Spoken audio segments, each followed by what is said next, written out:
Halo semuanya, perkenalkan saya Naila Desria dari Prodi Pendidikan Pancasila dan Kewarganegaraan dengan NIM A1A325049.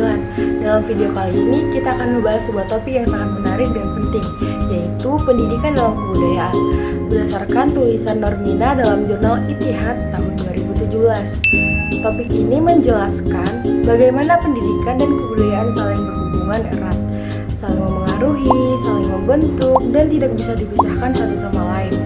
Melalui pembahasan ini, kita akan melihat bahwa pendidikan bukan sekedar proses belajar di sekolah, tapi juga proses pewarisan nilai-nilai budaya yang menjadi jati diri bangsa Indonesia. Pertama, mari kita pahami dulu apa itu pendidikan dan apa itu kebudayaan.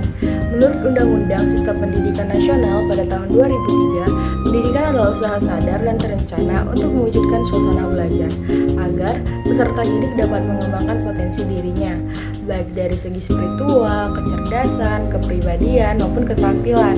Sementara, menurut Ki Hajar Dewantara, pendidikan adalah tuntunan di dalam hidup tumbuhnya anak-anak agar mereka bisa mencapai keselamatan dan kebahagiaan setinggi-tingginya.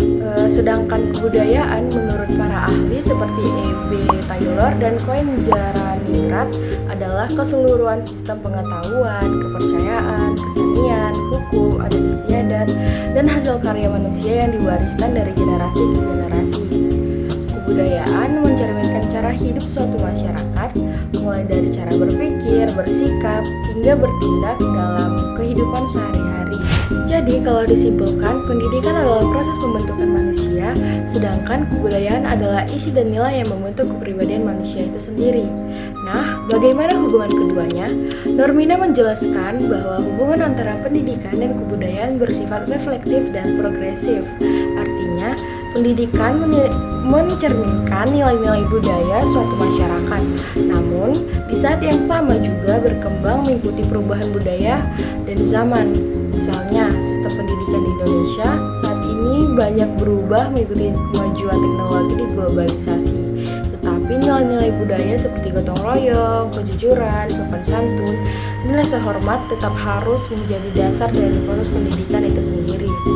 Pendidikan berfungsi sebagai alat sosialisasi kebudayaan, yakni media untuk mentransfer nilai-nilai budaya dari satu generasi ke generasi berikutnya. Normina juga menekankan bahwa pendidikan memiliki peran penting sebagai pewaris dan pengembangan kebudayaan. Fungsi ini sudah terlihat sejak masa kerajaan-kerajaan di Nusantara, di mana lembaga seperti pesantren, padepokan, dan pawiatan berfungsi untuk menanamkan ilmu pengetahuan sekaligus nilai-nilai moral dan budaya. Melalui pendidikan, lahirlah tokoh-tokoh besar seperti Sultan Agung, Pangeran Diponegoro, Sultan Hasanuddin, yaitu tokoh yang tidak hanya cerdas secara intelektual, tetapi juga berkarakter kuat dan berjiwa kebangsaan yang tinggi. Normina juga menjelaskan bahwa pendidikan budaya memiliki beberapa fungsi. Yang pertama itu memperkenalkan dan melestarikan unsur budaya. Yang kedua, mengembangkan kepribadian dan moral. Yang ketiga, menyaring pengaruh budaya asing yang tidak sesuai dengan nilai bangsa. Dan yang terakhir atau keempat adalah menumbuhkan semangat kebudayaan nasional. Nah, sebagai penutup, mari kita ingat kembali pesan utama dari tulisan Normina ini. Pendidikan dan kebudayaan adalah dua hal yang tidak dapat dipisahkan. Pendidikan adalah sarana pewarisan nilai-nilai budaya, dan kebudayaan adalah jiwa yang memberi arah pada pendidikan. Dengan pendidikan yang berakar dan kebudayaan bangsa, kita dapat membangun manusia Indonesia yang cerdas, berakhlak, dan berkepribadian yang kuat. Manusia yang tidak hanya tahu, tapi juga paham dan menghargai nilai-nilai luhur budaya